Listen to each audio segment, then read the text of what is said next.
Yo, what's going on, Gooners and Goonerettes? You know what? Let me just move the sunroof open here because it's a nice day today, and it's a nice day because we're in first place, and it's a nice day because we've won 8 of our first 9 games, and it's a nice day because boy, we're the best team in the league right now. So, look, man, a quarter of the season gone, and we are here where we are. So it's nothing like a short-term burst. It's nothing like a flash in the pan. There's consistency, man. And as I said, guys, it's not the results. Let's take the results away from everything. Forget the results. Don't talk to me about the results. Talk to me about the performance. It's the performance, guys. That's what the key is. That's the reason why this team's good. And that's the reason why the pundits are now realizing that Arsenal are title challengers. We've gone from a team trying to make it into Europe, into the Europa Cup, from a team trying to get top 4 to a team that is contending for the title after just 3 years in the process. The process. The process which some of you didn't trust, by the way. So let's just talk about what that looks like. So we talk about Arsenal now having 46 touches in Liverpool's book. This is Liverpool, guys. This is Van Dijk we're talking about. 46 touches in the box. The XG for Arsenal was over 3, and for Liverpool was under 1. That's not happened in years, probably ever, for Jurgen Klopp. And again, guys, forget the result, forget the goals. We're talking about the style of football, the tactics that are being implemented. And this can improve. It can improve on the defensive end because you've got young players in Saliba. You're not even talking about fitting in at the moment. Tomiyasu and Tierney, who were a big part of our rotation and our success last season, they're not even standouts in the team right now. Yeah? They're not even the first choice in the team right now. That's how deep you are. And then you can rotate Holding and Tomiyasu as centre-back. So you can swing that whole thing around. But the key and my point is that we haven't kept a clean sheet at the Emirates in quite a long time. It's only 10 games now. So the defense has to improve, and it will. The offense, guys, you're currently in a situation where Saka and Martinelli are balling out. Gabriel Jesus is a don. So we don't even have to talk about the don.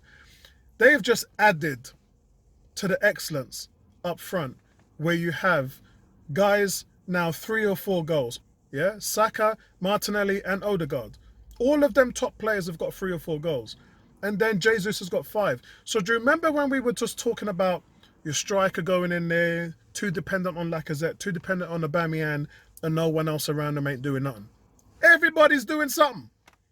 Because 9 games have gone, and you've got Odegaard, yeah, who's gone 3 goals. You've got Martinelli on 4, Saka as well. So you're now at the point where you're getting help from all areas. And then you talk about the midfield. Xhaka balling out, having his best season, yeah, 2 goals, 3 assists. He balling out. There is that little crackpot head in there, that loose cannon of a player. He's still in there, yeah. Don't think he ain't still a liability because he can be. But that's being managed. It's being managed by Arteta off the field, and it's been managed by Thomas Partey on the field. Because when Xhaka started losing his shit, it was Thomas Partey that grabbed him aside, pulled him aside, and said, my brother, calm down. Hold it down. Took him away from the whole thing. And if he continues to do that, yeah, then he'll keep Xhaka in lane. As long as you keep Xhaka in lane, then that's fine. Don't play him at the 6, play him at the 8, where he seems to be more effective. And then Thomas Partey. Thomas Partey, who is the Don, yeah? The man right now is the king midfielder in the Premier League. When I saw the Liverpool game, and I was talking to the guys who sit in my section, the Emirates, I was saying to them, name me a better midfielder in the Premiership who's playing at the cog anchor point than this guy. This guy is the new Makaleli, yeah? This guy's the new SEN. The only problem with him is his health. A lot of people are talking about who's the team of the season currently now.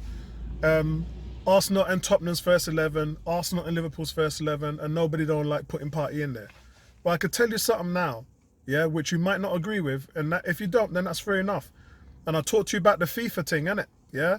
I said, who's Arsenal's highest rated player? It's Thomas Partey. He's the highest rated player on FIFA. He's Arsenal's best player. If you take him out, yeah, it all falls to pieces like a pack of cards. And when we didn't have him in those few games, we looked fragile. We did okay, didn't we? Yeah, we did okay, but we looked fragile. But as soon as Spurs and Liverpool came up, yeah, who stepped up to the plate? Who dominated the midfield? It was Thomas Partey. And he's a real asset to this team, and he's being underplayed at the moment, yeah? The fans ain't really talking about him. I hear you lot out there all shouting about a couple of the other players. Everyone's talking about Gabriel Jesus. Everyone's talking about Martinelli. Everyone's talking about Xhaka's revival, yeah? But I'm talking about Ben White, and now a few of you, big shout out to you, Jay White, Tom Aston, a few of you now are talking about Ben White, but nobody talking about Thomas Partey. For me, the cog in the machine, the man that makes it work, the heart and soul of what's going on at Arsenal Football Club. Just his level of passing, guys. Forget the defensive work. Just his range of passing. I mean, time after again, he was switching play.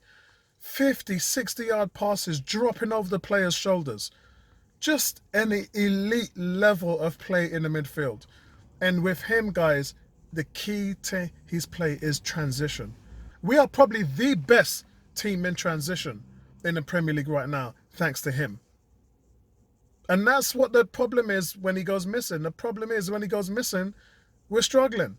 You know, although I do like Sambi, and I hope Sambi gets more opportunities this season. But up top, the situation that you're going to have now is contractually, you're going to have to invest in Saka and Martinelli. As well as Saliba, I get that. But Saliba's not going to cost you big time. Yeah, Saliba you can get done for about 100 grand a week. But Saka and Martinelli, that's going to cost you 200 boys. You're going to have to, if you don't come to the table at 200 grand a week with Martinelli, you're in trouble. Because man like Sterling, Riyad Mahrez, all of them guys, them man are making pure coin. And Martinelli has been looked at as the de facto next up-and-coming world-class player from the right, yeah? The de facto. And I don't know how many goals he can get this season. For me, I just want him to get into double-digit figures. And yes, it's a far cry from Theo Walcott, because man was scoring 20 goals a season. But those are the elite players, yeah? The Raheem Sterling, the Salah, Song, and Spurs. Those are the elite players. They're scoring 20 goals a season.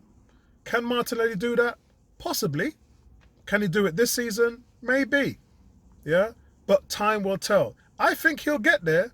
He just needs to make a little bit more directness about his game. At the moment, when we first saw him play 2 years ago, he scored 10 goals in that year, and he was more of a direct player. Got the ball, first thing he thought about was scoring. Now he's more of a facilitator. Now he's looking to set things up. Now he's looking to change his game, and he'll drop back deep and help out on the left side. He's a tackling beast. As far as him and Saka goes, the dribbles that those guys make, I think, is more than any team in the league. But the point is that there's so much upside in there, you're going to have to pay some coin. And I think that that's what Arsenal have to look at now. I know some of you are going to be like, yeah, summer or transfer window come, who can we buy? Yeah? I'm saying take that money and reinvest before it's too late. Take your money and try and find a backup for Thomas Partey. If you're going to bring in Douglas Luiz, then fair play to you. If you're going to bring in another brother, then do that as well. But your forte right now and your plan A should be to get pen to paper on Saka, Martinelli and Saliba's deal. That's what your plan is. That should be your number one plan. That's what your money right now should be doing. Yeah? Not talking about throwing 50, 60, 70 million on another player. You need to reinvest, because right now, this core that you have, yeah, is on a different level. And that leads me to the manager. Most important thing here, guys, this is only working because of one man, and that's Mikel Arteta. We do know last year he signed an extension. Some of you lot was moaning about it, but now it looks like it was the right thing to do, because now they've tied him in for another year till the end of 2025. So I like what they're doing with him, and they probably won't look at extending that now until next season, where they do a proper extension, because remember, Arteta's one was only an extra year. But that's the reason why it's all working, guys. It's all working because of one man. Year one was to get rid of the dead wood. Year two was to get into Europe and create a core of young players. Year three is to get into the Champions League and add those veteran players, those winners, those guys who know how to get it done. That's your process. That's the process that we trusted, and it's working. Now, year four, what does year four look like? Year 4 and 5 is supposed to be, now you're in the Champions League, build that squad to the point where you can have a squad that can challenge for the title and challenge for the Champions League. That's what year 4 and 5 looks like. But we're not there yet. And this team, we know from last year we was only supposed to get back into Europe, and we were challenging for the top 4.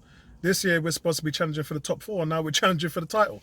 So this team is ahead of its schedule, always has been. Yeah, such is the success that Mikel Arteta is having with the team. So who knows what next year looks like? And every year that we go on, most of the teams around us, you can talk about Liverpool's front three getting old, so they're going through that transition right now. Harry Kane, he getting old as well, 30, 31. Next season, they're going to have to do something with that and Son, because their legs are going to start to go. So a lot of our competitors now are sort of in some kind of transition. Chelsea, all over the place. Yeah, Chelsea, their new owner just throwing everything at the wall and seeing what sticks. I mean, their bench is so strong right now, but they're still trying to struggle with an identity crisis. That's the problem with Chelsea. Man United, still too early. Yeah, but the thing about Man United, one of the richest clubs in the world, they're going to keep spending till they get it right. They're going to throw as much crap on the wall and see what sticks. So they're going to be there or thereabouts. Newcastle, that's a dark horse. Newcastle, boy, remember when they first came in, the agreement to buy the club was that they couldn't spend beyond a certain amount for the first 3 seasons. So in year 4, the Newcastle's development, they're going to spend as much as they want, but they just can't do it now. Yeah. So I think Arsenal overall, guys, are in good stead. They're looking really good. But for me, guys, expectations always been a problem for fans, because we always expect too much. But I think right now you're probably about right where you are in terms of challenging for the title, because I can't see any other team outside Arsenal challenging Man City for the title. And no one says they're going to win it. Man City too strong. Haaland is he's a clone. Yeah, he's an experiment. That's what Haaland is. Yeah, Haaland is a clone. What I've seen him do is, it's like, when you're on FIFA and you create a player, that's Haaland. He looks like someone just created a player and cloned the perfect footballer and goal scorer. But let's leave it right there, guys, and we'll do a watch along and come back for Thursday's Europa League game, where we play again Bogdan Glint, and at their place this time, and then we'll do a watch along for that. So thanks, guys, for supporting the channel, and I'll speak to you in the next one, man. Peace out.